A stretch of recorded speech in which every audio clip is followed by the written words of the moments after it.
Chairman ناظم آباد town سید محمد مظفر کا ناظم آباد ٹاؤن کے مختلف یوسز کا دورہ۔ مختلف یوسز میں پیور بلاک کے ذریعے گلیوں کا پختہ کرنے کا کام کا معائنہ۔ بلدیاتی سہولتوں کی فراہمی کا دائرہ کار اب گلی محلوں تک پہنچا دیا گیا ہے۔ چیئرمین ناظم آباد ٹاؤن سید محمد مظفر کا وائس چیئرمین نعمان صدیقی کے ہمراہ ناظم آباد ٹاؤن کی مختلف یوسز کا دورہ، علاقوں میں صفائی ستھرائی اور سیوریج لائنوں کی صورتحال کا جائزہ لینے کے ساتھ یوسز میں جاری ترقیاتی کام، جن میں پیور بلاک کے ذریعے گلیوں کی پختہ کاری اور دیگر کاموں کا معائنہ کیا۔ اس موقع پر assistant commissioner Nazimabad town Hashim Masood, director sanitation Zaheer Ahmed, ایکسی and water and sewerage board Zafar Malik, B and R کے Usman, incharge anti encroachment Rashid Kamal بھی موجود تھے۔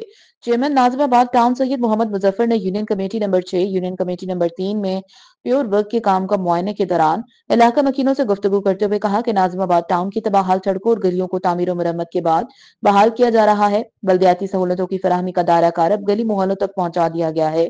دستیاب وسائل میں منصفانہ بنیادوں پر عوام کو زیادہ سے زیادہ بلدیاتی سہولیات فراہم کرنے کی کوشش کر رہے ہیں۔ چیئرمین ناظم آباد ٹاؤن سید محمد مظفر نے متعلقہ عملے کو ہدایت دیتے ہوئے کہا کہ گلیوں کو پختہ کرنے کے لیے مٹیریل کا خاص خیال رکھتے ہوئے معیاری مٹیریل استعمال کیا جائے تاکہ مضبوط پائیدار گلیوں اور راہ گزر کی تعمیر کی جا سکے، عوام لمبے عرصے تک ان سے استفادہ حاصل کر سکیں۔ انہوں نے مزید کہا کہ ان گلیوں کی تعمیر میں اس بات کا خاص خیال رکھا جائے کہ برسات کے موسم میں ان تعمیر شدہ گلیوں میں بارش کا پانی کھڑا نہ ہو۔